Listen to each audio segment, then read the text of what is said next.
Another Sunday Another arrived. Sunday has come to passes, and here we is. And here we is. Here we is. Another week more pregnant. Every week I go, yeah. Oh, this is getting harder. Yeah. Who knew? You're holding up awfully well, babe. Well. You are. Well, thank you. I'm allowed to say that I'm an observer. You are. You are. I'm not an active participant, but I am an observer. No, I'll tell you what I am. I am a great napper right now. I am someone, as my parents will tell you all the time, I was a terrible sleeper my whole life. And I continue to be a terrible sleeper till I got pregnant. And now I can sleep at any time, anywhere, just pass right on out, no problem. Yes, I am. Well, for the next hour. Yes, stay awake. So try to stay awake. Stay awake. I'll be honest, I make no promises, but I'll do my very, very best. Okay, so long as you're putting effort into it. That's all I can give you is effort. Yep. Right now, that's the extent of my abilities. But we are here. And I can see all of you coming in. Welcome, welcome, welcome. Welcome, one and all. Welcome, welcome. From all points, north, east, south, and west. Those are all places that exist. Mm-hmm. I'm amazed. I'm not blasé about that. When we have people log in from overseas. Oh, it's nuts. It blows my mind. Which is so incredibly cool.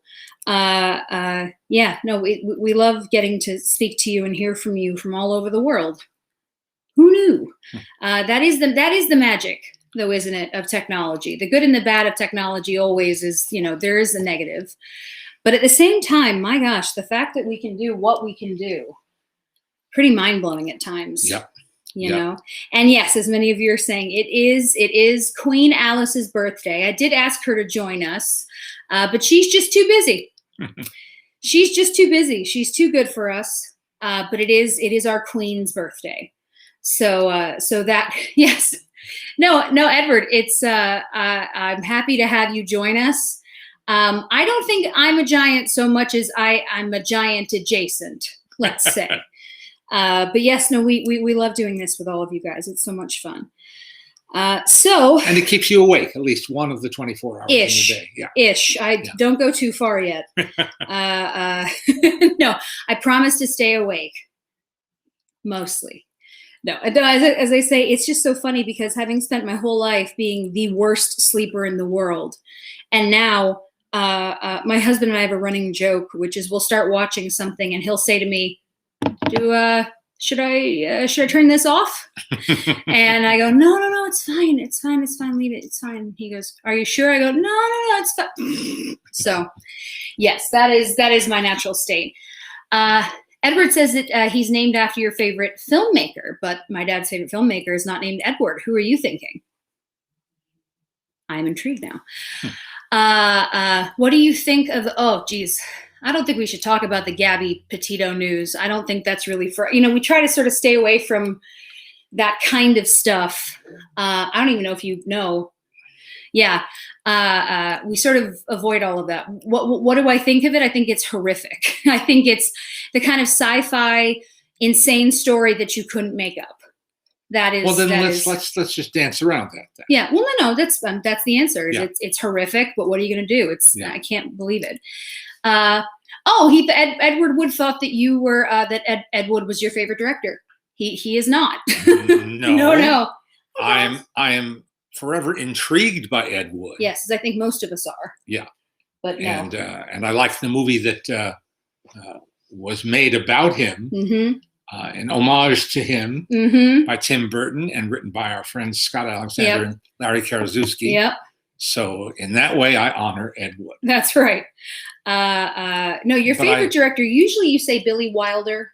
Yeah. Or Ford. John Ford. John Ford is the other one I think that you mostly say. The truth is, again, there's so many good people. A lot of folks have been asking about the new Clint Eastwood movie. Which I have not yet seen. No. And I'm debating whether I'm going to go. It's playing, I think, at the NoHo 7. Probably, yeah. And I might just want to see this one in the theater. Yeah. I'm tempted to go see Tammy Faye, The Eyes of Tammy Faye, because first of all, I mean, it's Jessica Chastain and Andrew Garfield, two incredible actors. But I also do love Tammy Faye, and I'm fascinated by her. Mm-hmm. So I'm, very, very intrigued. Very, very, very intrigued. Okay. Mikey's saying, I must say I have discovered I nap really well watching a movie. Man, I do too. It's terrible. I have a theory that that movies are that movie theaters are my happy place, and I just relax quite a bit. Mm-hmm. And relax enough to go to sleep. Yeah. Whoops. And yes, I have seen The Eyes of Tammy Faye. I've seen everything on Tammy Faye. I find her absolutely fascinating. I love it.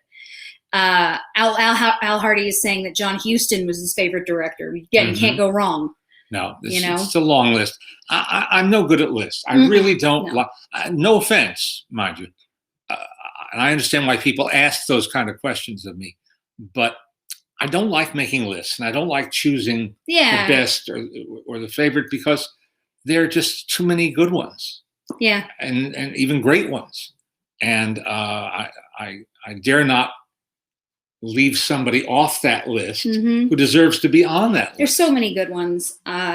We rather make lists of the people we like, just to give you an example. So it's fun to say, here's 10 of my favorite directors. Yeah. And go forth and find their stuff. Yeah. Just because it's fun. Speaking of new movies, the word came yesterday that Belfast won the Toronto Film Festival Audience Award. Yeah. And with it was a little one-liner. This may have been on IndieWire, that for something like 10 or more years, the winner of that audience award in Toronto has never failed to get a Best Picture nomination at the Academy Awards. Oh, and I wouldn't be surprised. That's how they're pushing it, and it's been at all the different. It's going to all the festivals, so I'm not surprised at all. Again, we liked Belfast a lot. We really did. It just isn't to me. It's hard to say it's nothing special. That's a bit. No. It's a nice memory piece. Yeah. I think it may become one of those movies, and there are so many, where people end up seeing it after they've heard all of this buzz and go, and that's what's so hard about buzz. That we always talk about this. There's a laundry list of those movies, of smaller films that become really popular, and then people see it and go, well, I didn't think it was that great. Yeah. Well, maybe and it has to live up to or live down to its reputation. Yeah, and that's tough. That's always hard. That's always tough. Now I saw. Hang on. Ronald says, "Coco the Clown for the win." Always. You can see. You can lift it up. It's easier for them to see it because the angle they're up. He's wearing his Coco the Clown shirt, which you can purchase from our friend Mauricio at Rockin' Pins. They have the best. We don't get a kickback on that. We just we just love Mauricio and we love his stuff. The work he does. Yes. Yeah, highly recommend. I showed a new Netflix film to my class the other night called Worth, directed by Sarah Colangelo and produced by and starring Michael Keaton and Amy Ryan, who's just a wonderful actress. So good. And Stanley Tucci. It's very, very good. It's a really good, solid movie, and it's about a tough subject, which is that Michael Keaton plays Kenneth Feinberg, who was the man who, with his partner, his longtime law partner, had to figure out how to distribute the enormous fund that the U.S. government put together to compensate the families of victims of 9/11. And he came at it with actuarial tables and things like that. And then he gradually learned that there were human elements that could not be computed on an actuarial table. That's sort of the gist of the film. But it's very, very well done. And I showed it to my class and had a Zoom interview immediately afterwards with a supporting actress in the film, the Tony Award-winning Broadway actress Laura Benanti, and who stayed up late. We finished at a little after 9 o'clock Pacific time. She's in New York. She has a 2-year-old and a 5-year-old. And so she actually went to sleep and set an alarm to wake up at midnight to do this interview, which was awfully nice of her. Yeah. We were supposed to have someone else from the film who had to drop out at the last minute. And so she was willing to pinch hit. Mm-hmm. And it turned out to be a terrific interview, a wonderful conversation. Not everybody can talk about what they do well. They can do what they do, but they can't articulate what they do. She does that and is capable of that. And it made it a very, very interesting talk. And I think the students really enjoyed that experience. And they asked good questions, too. So that was a win-win. Yeah. The talk about the emotional, what you talked about with having the emotions right there on the top. Well, she said when she was making that film, she's only in a couple of scenes, but they really matter. They're significant scenes. But a lot of crying involved, very emotional, very heavy duty. She was at the same time starring on Broadway as Eliza Doolittle in the revival of My Fair Lady, a 3-hour show that she pretty much carries. Yeah.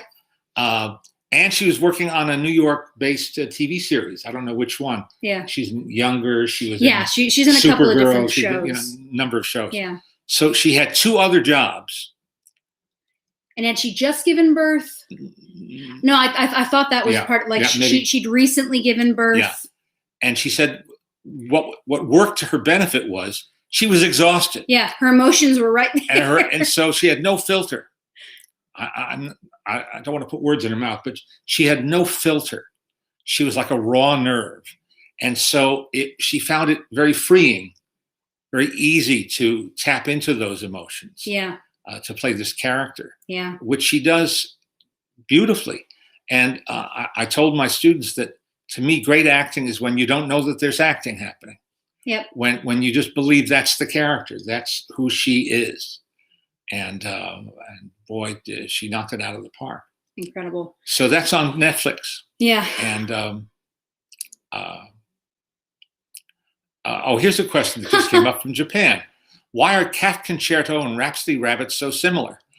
They were made almost simultaneously, one being a Warner Brothers cartoon featuring Bugs Bunny, and one being a MGM Tom and Jerry cartoon directed by Bill Hanna and Joe Barbera. And Jerry Beck has found out that the committee responsible for deciding on Academy Awards that year watched them in succession. Not a plan. It just happened that way. Funny. And apparently Friz Freleng blew his top when he heard that it was up, against the very similar film. And sometimes that just happens. Ideas are in the air or in the ozone, and no one is stealing from anybody else. But it just is what it is. Somebody says there are only 7 stories. They're all variations. Yeah. On those 7 stories. That's all I know about that situation. I just know they're both good cartoons. Ken is saying, first, this happy birthday, Alice. I will pass along all of your lovely birthday wishes to my mom. Seeing the 80th anniversary edition of Citizen Kane on the big screen tonight, thanks to Fathom Events and TCM, and wondering what is your favorite thing or scene from Citizen Kane, and is it truly the greatest movie ever? Well, that's tough to watch any film. Yeah. That's a tough way to watch any film, to go in with that burden of, okay, show me how great you are. Yep. I do agree. It is. What I like most about Citizen Kane is that I see something I didn't remember seeing the last time I watched it. And that to me is how deep, excuse me, how deep and how rich that movie is. Yeah.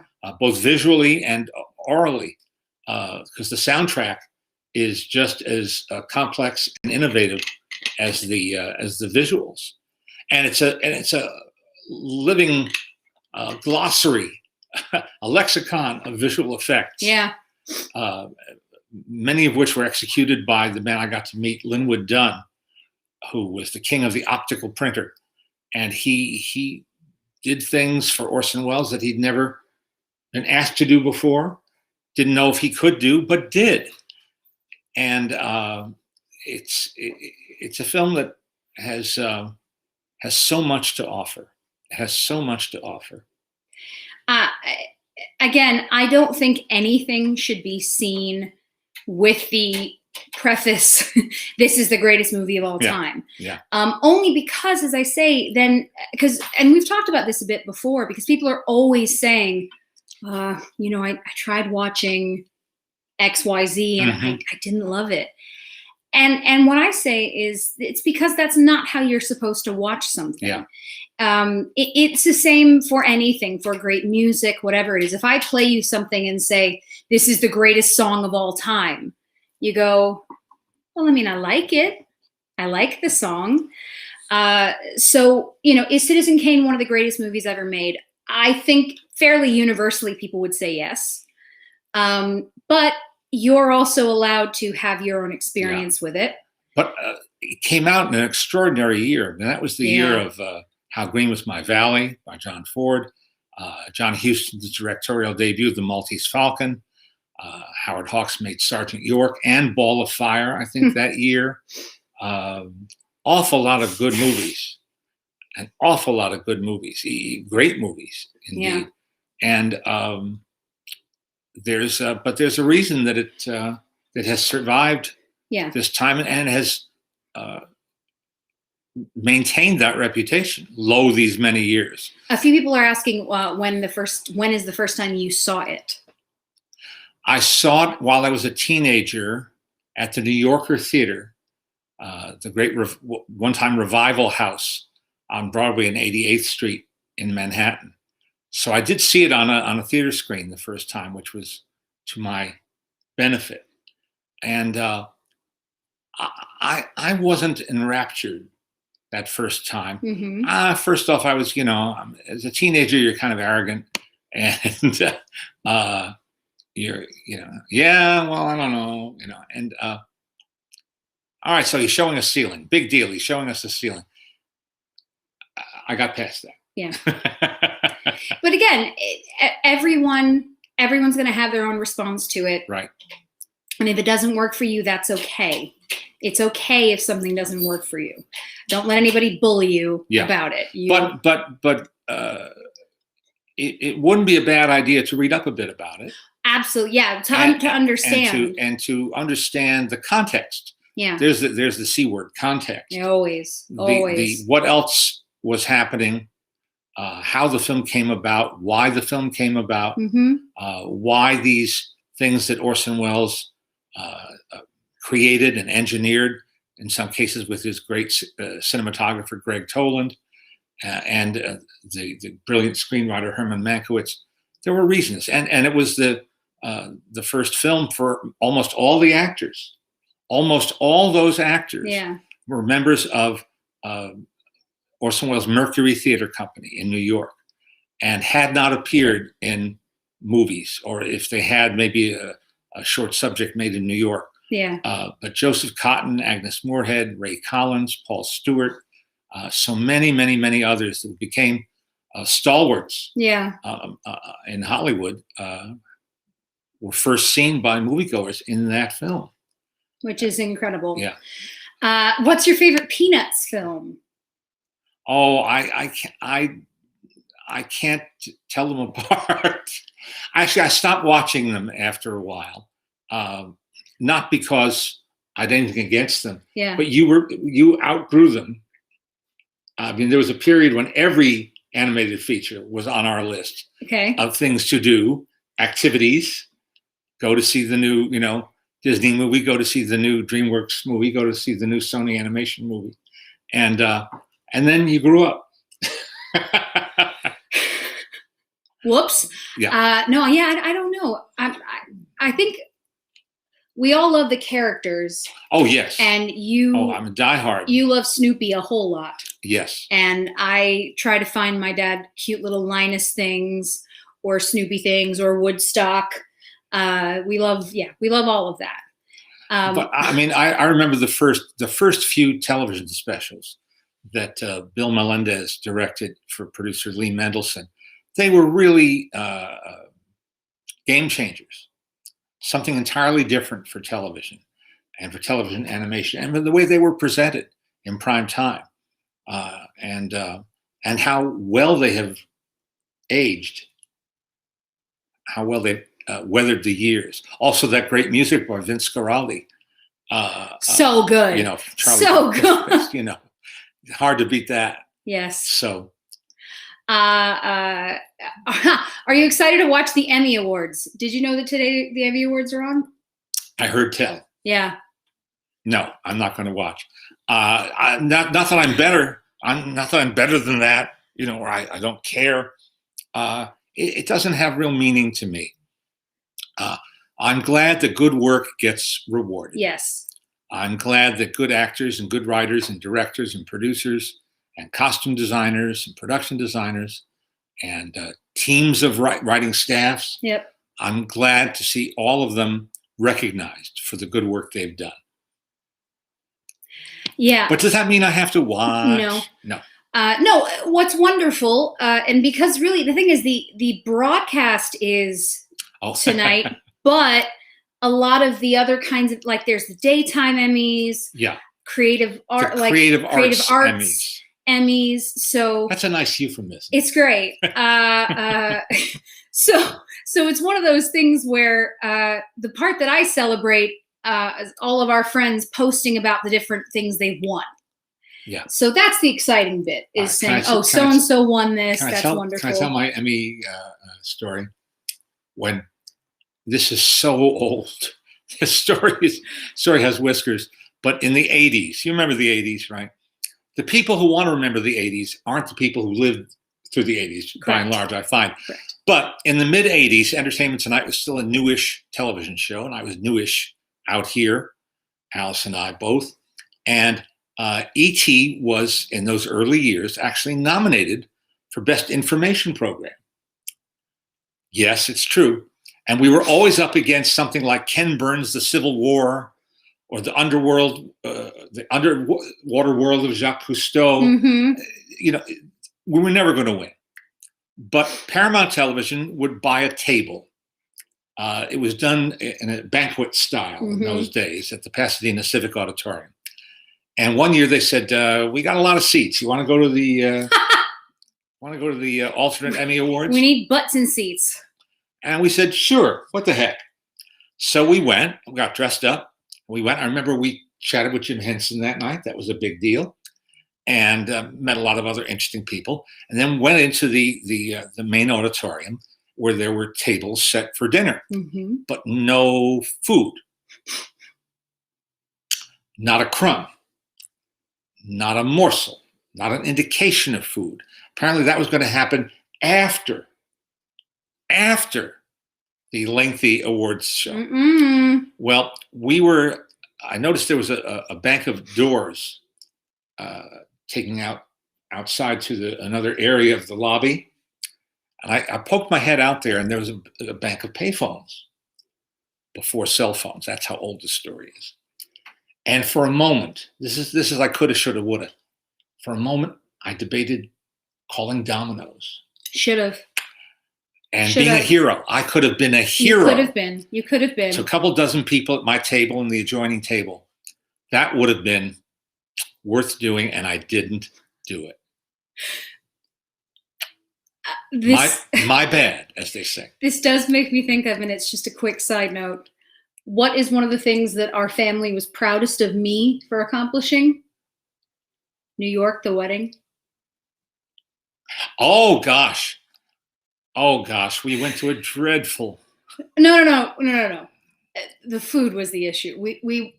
My cousin got married. It was beautiful. It was a lovely wedding, and we were very happy for them. And they're so happy.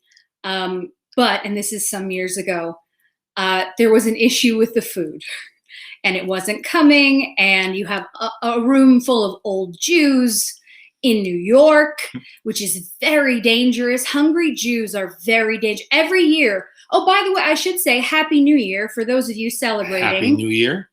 For those of us Jewishes, we just had Yom Kippur and Rosh Hashanah.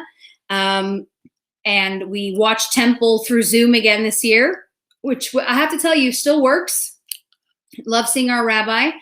But yeah, so I always warn people on Yom Kippur when the fasting happens to be very careful because you have a lot of very hungry Jews.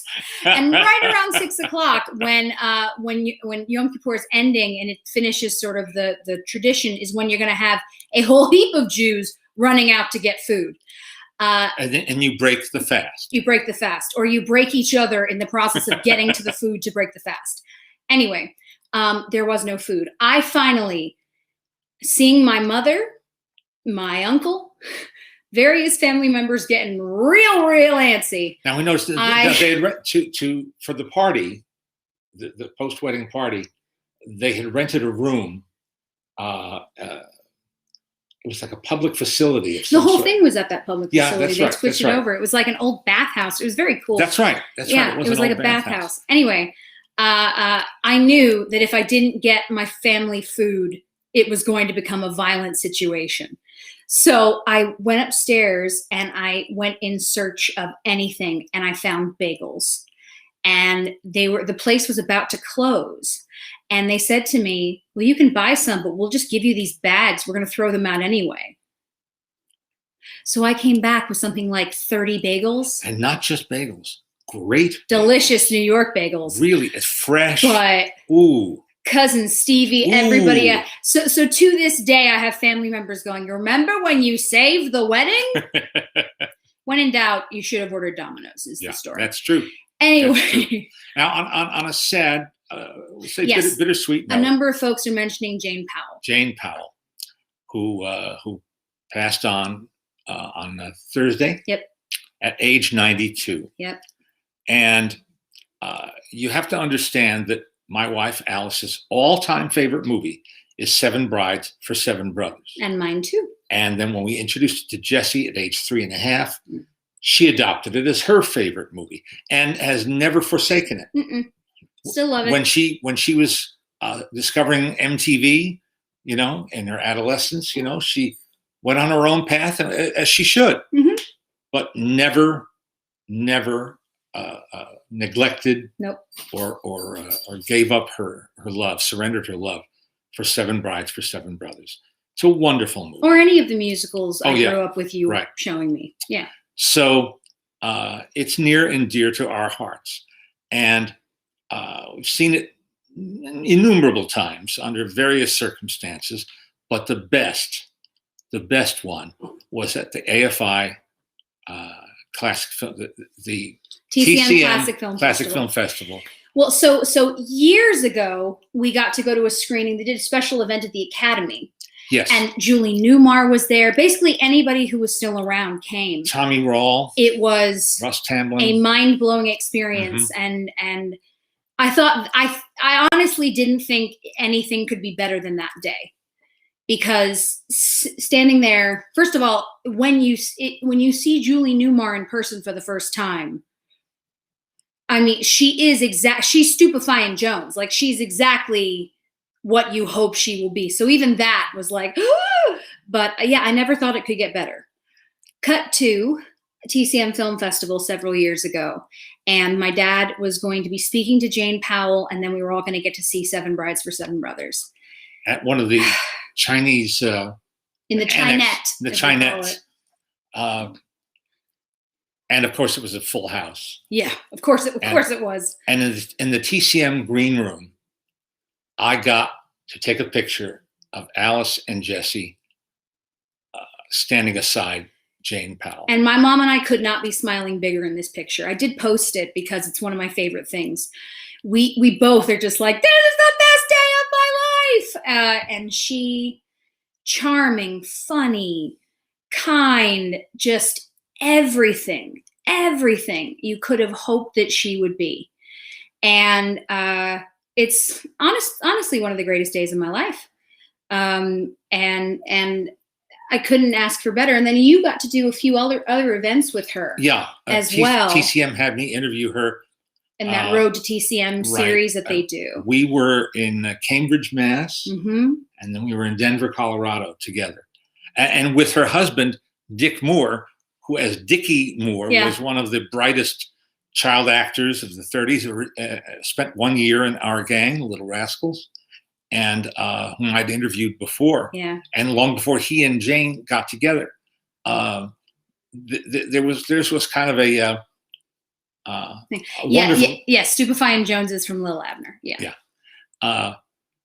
Dick and Jane. Yeah. Like storybook wedding. She titled her autobiography "The Girl Next Door" because that's how she was presented to movie audiences when she came to Hollywood in the 1940s.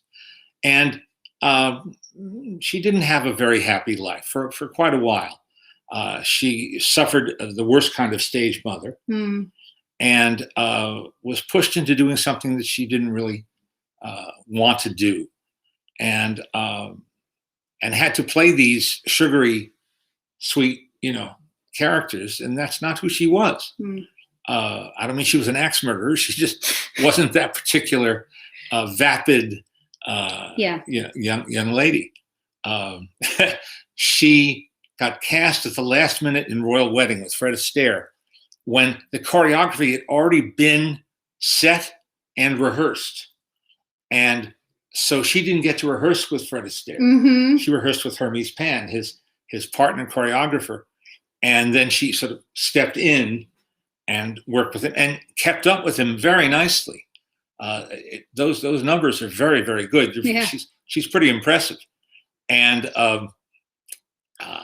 she was trying to make conversation with him, and she said, he said something like, "Gee, I don't think I've done a number like this since I was dancing with my sister Adele." And she said, "Well, what year would that have been, Mr. Astaire?" And he said something like 1932. Yeah. And she said, "Oh, that's the year I was born." Whoops. Whoopsie daisy. But yeah, as I say, she was so incredible. And I feel really lucky that we got to meet her on multiple occasions, and you got to spend some time with her on stage. It's just priceless, truly priceless. And again, that picture for me, there's me and my mom and Jane Powell. I could not ask for more. She was magnificent. And that's the thing is all everyone recalling memories says the same thing. Just a genuinely lovely person. Yes. Who worked her butt off. And who came through the storm and then found a safe haven. Yeah. In her partnership with men that she fell in love with. Yeah. So it well. ended And then she was a devoted caregiver to him. Yes. In his final years. Yes. So there we are. Yeah. There we are. Very beautiful. Never to be forgotten. Very beautiful. And it's sad to lose her, but hell, 92. Not bad, right? Not bad. We should all be so lucky. Kevin was asking before if we remember the first movies that we saw in theaters. And I know yours is Snow White. I don't actually. What I remember were our movie nights. So I think the first time, so in my mind, it sort of goes to that. We had movie nights in our house. We'd have a bunch of our friends over, and my dad has his projector and our screen, pull it down. So that's really the early memories that I have. And Jessie didn't care about the movie. She cared about the social aspect of having all these people come over and give out a program that we would handcraft. He's talking about like the first movies that we. I know. I was very small when that was initially happening. No. What we loved. You love it more than I do. You love you love to put on the show. Yeah. That was the thing. We made programs together. We did a whole thing. We loved it. But yeah, I think that's the first. I don't remember my first time actually being in a theater. Again, probably because we were in them so often. Yeah. That I don't know. I can't pick one. They used to have Saturday morning press and media screenings of all the G-rated and PG-rated movies. The studios knew it was a good idea. Yeah. To get critics like me to see the movies with our families. Yep. In the proper in an appropriate setting. Yep. And maybe give us some free popcorn. Yeah. But even those, I mean, because those all blend together. Because I remember what Disney set up on the lot. So I remember that. Do you remember that they made a mine you could walk through for Snow White? No, I don't. Yeah, and there were crystals in the walls and stuff like that. I remember for 101 Dalmatians, and Mommy has a picture of this, they brought Dalmatian puppies. Oh. And there's a picture of me in a pen playing with like 40 Dalmatian puppies. Kill me now, best day. But I don't remember the movies, which is really funny. Just as well. Yeah, I think I remember seeing Little Mermaid in a theater. But as I say, yeah, we spent so much time in theaters. I don't have a separation. You know, even all the events that you did. So yeah, I wish I could be more specific. Let me pull up some of your questions. Hi, oh look, Mabel has entered the room and she has mud all over her face. How surprising! I, for one, am shocked. This dog, you guys, get a white dog, and they will be dirty 24/7. This is what we've learned. You're still adorable, but my God, you're a mess. 1 second. We've got a lot more Alice birthday congratulations, which I love. Everybody, again, everyone's favorite Maltin is Alice, and we're very okay with that. Yeah. We don't blame you. No argument there. No argument there. She's the best Alice. A new episode of our podcast went up on Friday, and it's our part 2 with Haley Mills. We talked to her 4 years ago and had just a wonderful, wonderful time. Yep. And then it's really 4 years. Yeah. Geez. And then several weeks ago, where does the time we go? spoke to her again via Zoom from her home in London, and because she has published an autobiography called Forever Young. Yeah. And it's a very good book.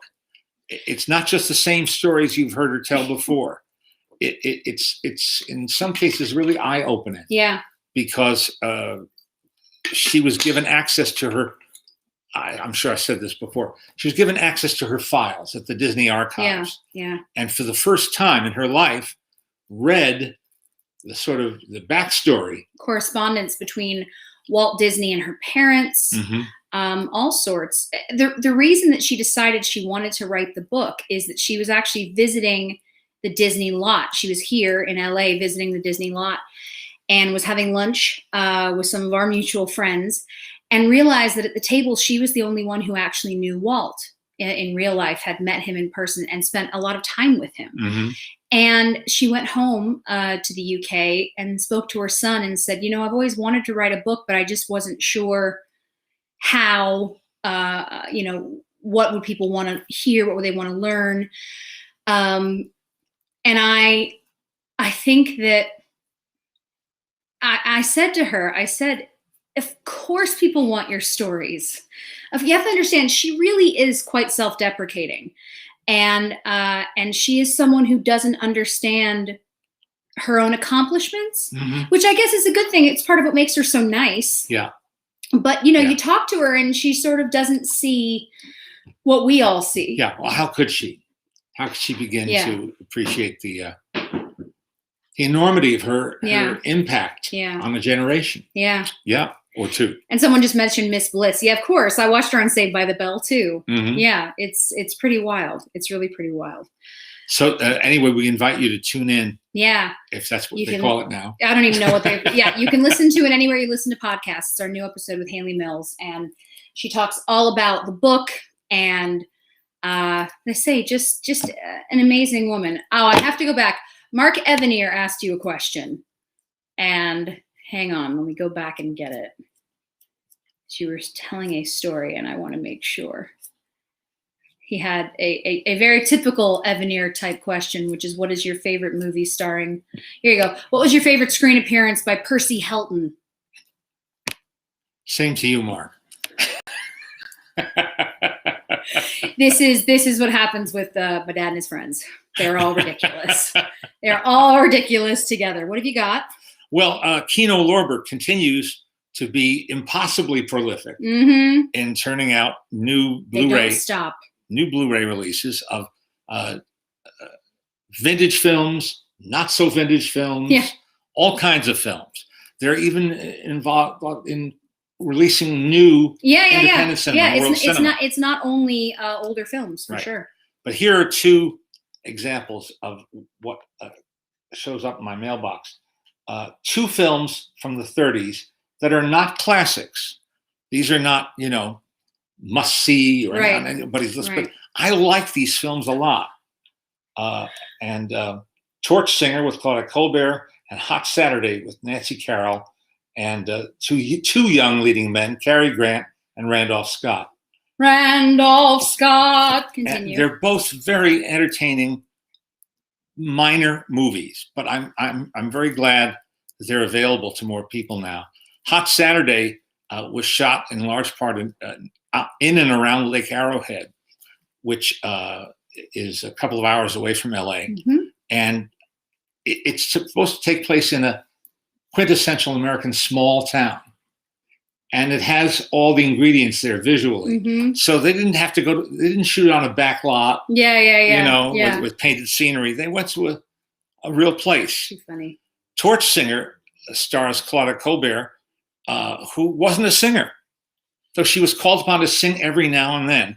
And this one had a featured song called Give Me Liberty or Give Me Love, written by Paramount's top songwriting team, Ralph Ranger and Leo Robin. And it's just fun. It's a soap opera type movie, and it's fun. And you also get to see what they used to call the dark side of the moon, the other side of Claudette's face. Dark side of the moon, man. This is how she was usually seen. And I like you just turned it to me. Oh, there you go. She was always off to one side, but not in this movie. Yeah. You get both sides of her face. That's right. All right. Amy says, "Happy birthday, Alice." Thank you, Amy. Any Myrna Loy stories you can share? Love all her movies and looking forward to getting your book next month and learning even more stories. Well, thank you for that. Thank you. And then we should tell people what we've been doing. I don't have any real good Myrna Loy stories. I did get to interview. I met her a couple of times, just briefly, and I did get to interview her once. And it was when her autobiography was published. And E.T. flew me to New York just to do this interview. And she was in the company of the man, James Cutslebus Davis, who... Say that again? No. Very nice man who kind of helped her write the book. And he caught her just in time. And she was her memories were starting to fade. And so it was a tough interview to do because I was just trying to draw those sound bites out of her, because E.T. was not looking for an in-depth interview. Right. And I didn't need a lot. And I didn't want to embarrass her, certainly. I wanted to show her at her best. Right. And so that was, it was tough. But in the book was, I say, written in time. Just in time. Which is very important, yes, as we know. Yes, but she was a lovely woman. She was very,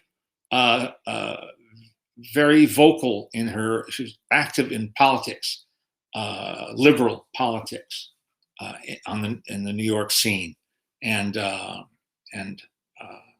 involved in a lot of good causes. And people were very admiring of her for that. Mm-hmm. In addition to her great performances, she's in one of your mother's other favorite movies, with a poster on the wall to prove it, Mr. Blandings Builds His Dream House. She quotes it plentifully. So funny. Well, I'm doing something with my newest book that I've never done before, or even attempted to do before. I'm recording an audio version of the new book, Starstruck. And we've talked to you guys about this a bit, because the whole thing is, when I said to my dad, I hope that you've written down all of your stories. And he goes, yeah, but I don't know if they're all that interesting. There's me and my mom saying, yes, they are very interesting. People will care. They will want to hear these stories. So you were sort of uncomfortable with the idea of writing a biography of yourself, an autobiography, writing about, or a memoir. But you were comfortable sharing stories and experiences. And that's how Starstruck came to be. And you spent quite a while working on it. And we're using the same publishers that we did with your previous book, Hooked on Hollywood.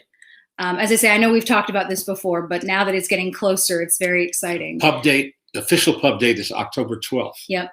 And again, you can pre-order it in general, but you can also pre-order it from Larry Edmunds, which is a wonderful brick and mortar bookstore in Hollywood that works. They work so hard. And if you order through them, you can get a signed book. And again, yes. And it'll come with some brick and some mortar. That's right. We're actually including brick and mortar in the shipping, which is very important. But yeah, we've been working on your audio book. I need a good editor. And I've done voiceovers for years, for decades. Yeah. But voiceovers are this long. And a book is it's the difference between a sprint and and a marathon race. And we've talked for a long time about doing different books of yours as audiobooks, going back to some of the books you wrote a long time ago, especially because some years ago you were working on turning them into electronic books, ebooks. So that was a whole thing. But yeah, it's finally something where I said, no, you really have to. And the beauty of me and my mom being so bossy is that sometimes we make it work. And he just stops saying no. Don't you? Yeah. Don't you? Yeah. So he's doing it. But we are doing it from home, as everyone else is doing everything from home, which means that we've set up in a little office, and my husband put duvetine over the window, trying to block out sound. You've got dogs running around, all sorts of stuff, but we're working on it. And yesterday we were recording against the at least 10 dozen motorcycles. There must have been a motorcycle rally that no one told us about. Yeah. Because all of them were coming through. Yeah. But it is really fun. Hello from Belgium. Hello. It is really fun, I think, to share these stories yourself and to hear you tell the stories. And there are so many good ones.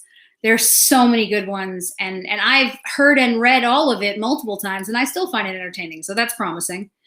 Yeah, I don't know that we've gotten to a story I don't know yet. I'm sure you have. I mean, you've had a lot of adventures, so I'm sure there's someone in there. But well, we have some chapters yet to go. So that's right. You may yet hear something fresh. Yes, it is. It's possible. It's very funny because, again, I'm listening to all of the audio clips and then sending them forward to the folks that we're working with. And so Scott, my husband, will come into the room and it's chapter 25, chapter 26, chapter. He goes, how many are there? A lot. There are a lot of chapters. Anyway, it's been very exciting, and I can't wait for you guys to read it. Rodrigo says, happy birthday, Alice. I've been listening to your podcast over the last few months. Thank you for the content you've been providing. Big hug from Brazil. Well, thank you. I appreciate that. We both appreciate that so much. And we have never visited Brazil. One day. I hope to one day. One day. Speaking of audio stuff, do you know of any good animation podcasts? There are quite a number. Yeah, I mean, it depends on what you want. What are you looking for? Are you looking for general animation? Are you looking for something like, what was his show that he was doing at Nerdist? Rob Paulson. Yeah, Rob Paulson. And he interviews almost all of the other voice actors, and he's great. Yeah, it just depends on what you want. If you tell me, Nick, what you're looking for, we can try to figure it out for you. Hang on, let's see. Happy birthday to Alice. Here's my question. Stemming from your plug for the new Spike Jonze book last week, I went back to listen to some old Spike stuff and found myself listening over and over to My Old Flame with Paul Frees doing his top-notch Peter Lorre impression. Can you share any memories you might have of either Paul or Peter?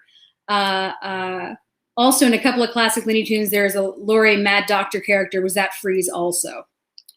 No, that was not Frees. I'm pretty sure that was Mel Blanc in the Warner cartoons. I may be proven wrong. But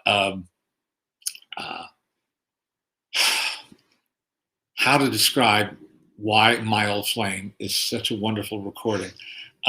When I said Robin and Ranger with the songwriters who wrote for Claudia Colbert, Give Me Liberty or Give Me Love, there was another team at Paramount, songwriting team, who wrote a song for Hot Saturday who later wrote for Paramount Film Cocktails for Two, one of, I think, Spike Jonze's biggest hit record. It definitely is. Yeah. My Old Flame is just a wonderful parody of a popular song as sung purportedly by Peter Lorre, but really a voice expert and radio actor par excellence, Paul Frees, who is known to a whole generation as Boris Badenov. Yes. And Ludwig van Drake and many, many others. And I missed out on meeting him. He lived in San Francisco. And so on my first trips here to LA, where I made my first volleys at tracking down West Coast people, he was not here. He was up there, up north. So no, I never got to meet him. And sad to say, never got to meet Peter Lorre. Les says, is the audio version of your movie guide next? Absolutely, Les. He did it with a smiley face. Yes, absolutely. We're going to do the movie guide next. We'll see what happens. I mean, I feel like the movie guide could take some time to record. You know what we should do? A and part of B. Yeah. We got through A. It only took 4 years, but we managed. Oh, by the way, I didn't tell you this, but I'll say this now. When Mom dropped me off at USC the other night to teach my class, a young female student approached me to say hello, wearing a mask properly, and approached me to say hello. She says, I don't know if you remember me. I'm Greg Ehrbar's daughter. Hilarious. I said, hi, Katie. Anyway, she just and Greg is commenting right there. Yes, and she just transferred in. Amazing. Was she at Chapman, Greg? Is that where she was before? And I forget. Yeah, I forget. But she's very, very happy. And, I'm so glad. And doing well, and her brother's doing well too. I'm so glad. That's wonderful. In honor of the lovely Alice's birthday, what are some of her favorite films? Well, we named 2. Yes. Seven Brides is number 1. Mr. Blandings Builds His Dream House is definitely number 2. The Producers. The Producers. Big time. She loves that one. I got to do something nice. I had an opportunity to do something nice for her that also was fun for me. I got to meet Gene Wilder once. He did a short-lived sitcom for NBC. This is, I forget, in the 90s, I guess.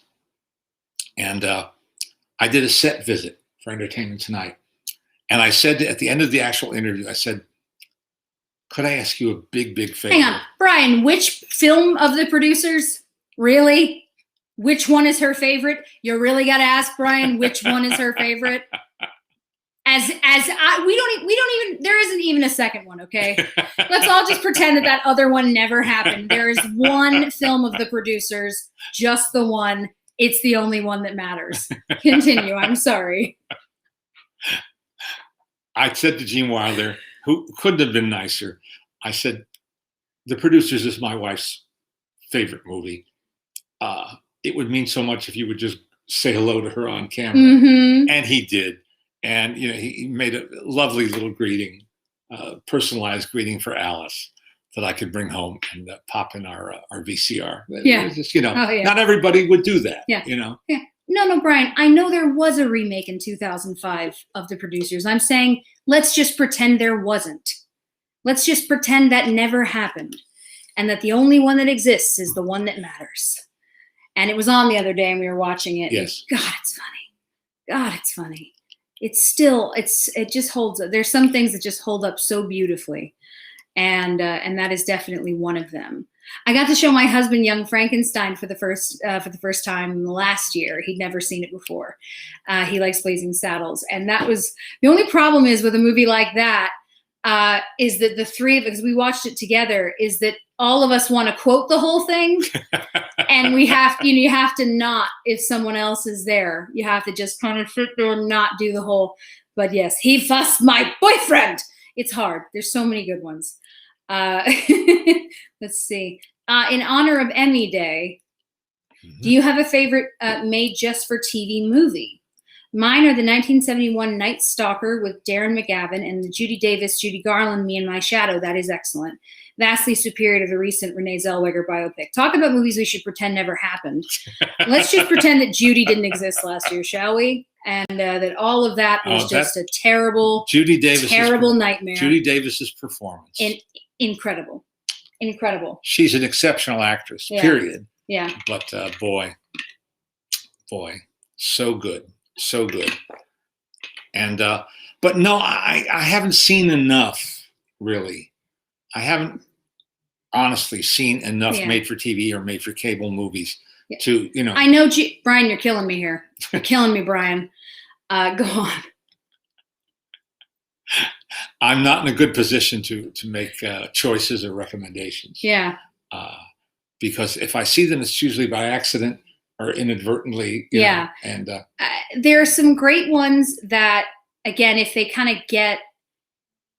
get enough attention or if people know what's going on. So something like that with Judy Davis, you can't miss it because it's her and she's phenomenal. Yeah, I don't think there are not a ton. It happens. Good stuff can happen. And obviously, as we've talked about before, TV has expanded in such a big way that you can also get fantastic people in these films now. There was a time that if you said direct to TV, it's the same kind of a thing with the Michael Douglas Liberace. Yeah. You had Michael Douglas and Matt Damon. Directed by Steven Soderbergh. Yeah. So, that's a fantastic grouping of humans. And so, yeah, there are a lot of options. It's just, I think, not something you necessarily have time for, but you try. What are your thoughts on the new Tex Avery Blu-ray discs coming out? Can't wait. Those are my thoughts. I can't wait. I watched disc 2, volume 2, while on my exercise bike. And I hadn't seen a lot of the cartoons in a long time. Long enough that the gags were new and I didn't always know what was coming. And I just, renewed my appreciation for them. So I look forward to getting back on my bike. Yes, yeah, that after my shoulder surgery, he hasn't been allowed to. I've been ordered to lay low for a little while. He sees the doctor very soon, and hopefully he will be given permission to return. Yep. Victoria said she looked for a review of the movie Annette because she just watched it. It was a bit much. We mentioned this. I don't think we're going to see it. We might by accident. If we tripped and fell, it turned on, and then we couldn't get to the remote. Maybe. Again, great people. And I have friends who loved it, who thought it was just wild and insane and loved it. Yeah, but it's the ones who like those kind of movies. Okay. Like the Mandy and that kind of a vein of, it's the Alex Hawk. One of the one of the best people that my dad works with and has worked with for a very long time. I don't even know. I'm trying to think of how a long time. We have an agreement, which is if he likes it, we will hate it. Whatever it is he watches, when he comes back to us and says, "Oh, I really loved blank," we go, "Crap, we're going to hate it." Fortunately, we agreed on worth. That's exciting and rare. Mm-hmm. Yeah, that's good. That's a good thing. That's a good thing. But yeah, I'm sure you guys all have that too with one of your friends. One of your friends is always the one going, "Oh, I just loved blank," and you think, "Really? You do? Are you sure?" What else? Oh my, you brought a whole heap of a little show and tell today. Yeah. I'm debating. I think maybe I'll save that for last. You got a lot of books. Yeah. I was looking at my own bookshelf today, and I love books, period. I just love books. And I love books about Hollywood and Hollywood history and all of that. And I love finding odd and unusual books about so unusual. That's right. For instance, How to Be Attractive by Joan Bennett. Well, that's one way to print the title. Is it better on the inside? His writing. It was published in 1951, which was the year that Miss Bennett co-starred. How to Be Attractive. That was the year that Miss Bennett, still very attractive, co-starred with Spencer Tracy and Elizabeth Taylor in Father's Little Dividend. Here we go. the sequel to Father Knows Best, Father of the Bride. So, how to be attractive. Just out of curiosity. Ooh, this is the second edition, revised and enlarged. Oh, gosh. That's my favorite kind. Does beauty really matter? What? Okay, this is great. Attractive women are happier women. And then here are some chapter breakdowns. Your tools, what to do about your face. What to do about your face. Can't you do a thing with your hair? But I've always worn it this way. Coiffures in the mode. As old as she looks. Take a look at your face. Oh my God. Oh my God. Are your hands an asset? Smooth hands are functional. Okay. I hope you've read this whole book. No, but now you've interested me. Right? Does polish injure the nail? Hands need exercise. Aids for the eyesores you seldom notice. How much time and money for attractiveness? Oh God, it goes on. Oh gosh, there's a whole bunch. Oh my God. Ha! It's a very slim book. These are hilarious. Can you correct constipation? Staying dainty. Now they're words to live by. For that, I can't, in quotes, for that, I can't go on feeling. Jesus Christ. I want you to memorize all of Oh, this. man, I will. I will. Is there time to worry about clothes? This is fantastic. We have to move on. I can't. This is so... Oh, my God. Straighten out your kinks. Bust development. A few simple exercises. Oh, man. This is priceless. This is... Thank you for bringing this out. Thank you for bringing this out. You're welcome. Wow. Upkeep is the thing. I'll end it there. All right. Remember that, folks. Upkeep is the thing. Jeez. And in a somewhat similar vein. Yes. Design for Glamour by Terry Hunt.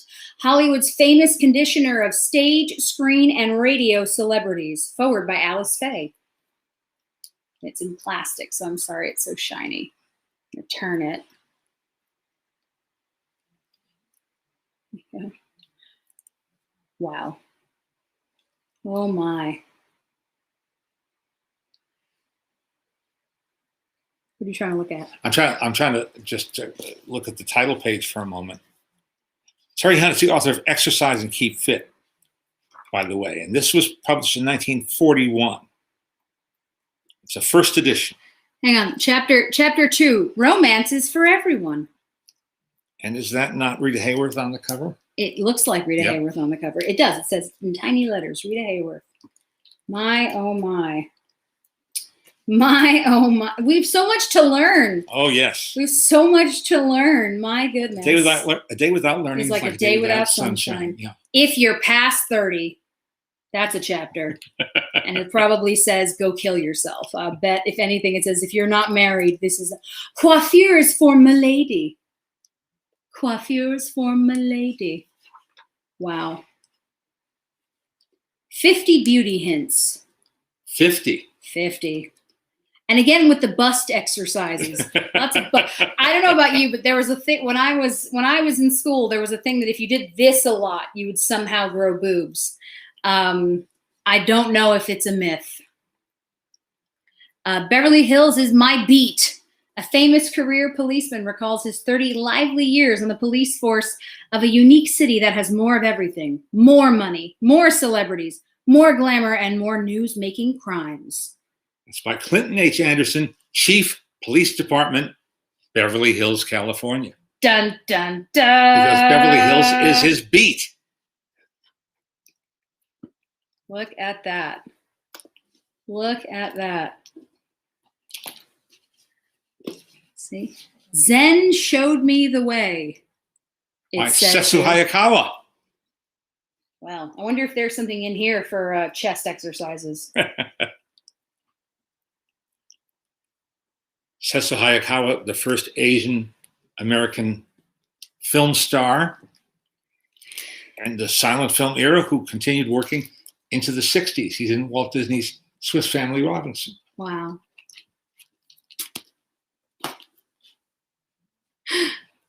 Roland Young published a book of naughty poetry called Not for Children. This is the cover here. Not for Children. Roland Young, the original Topper, in the 1937 film of the same name. This one's called The Goat. The billy goat's a handsome gent, but has a most far-reaching scent. The nanny goat is quite a belle. Let's hope she has no sense of smell. Good grief. Good grief.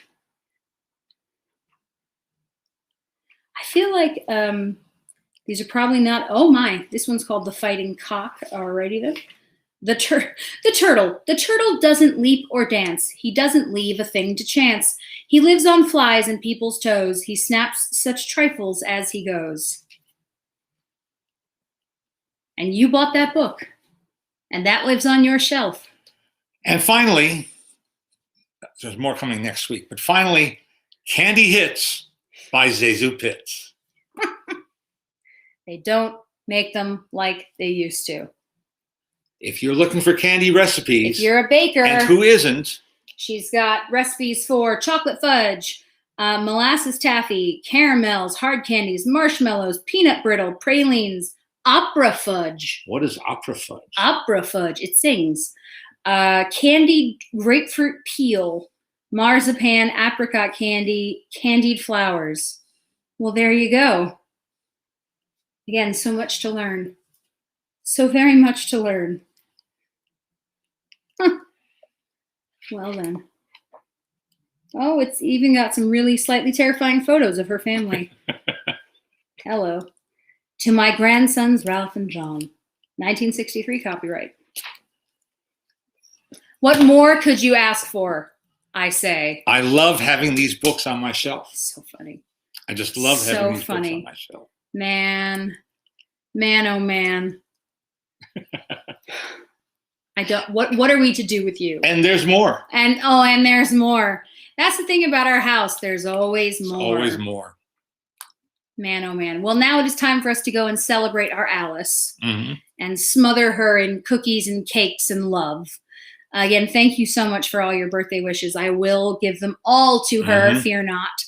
And thank you, as always, for joining us. And next week, I'll be reading the entirety of the Guide to Attractiveness book, so we can all learn something, because that seems very important.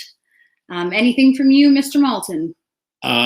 No. No. As always, everybody, please be safe and take good care of yourself and everyone else. It's a crazy time. Be kind. Be kind. Be kind. It's all going to be okay. All right. So we will see you. We will see you next week, next Sunday, same bat time, same bat channel. So long for now. Take care.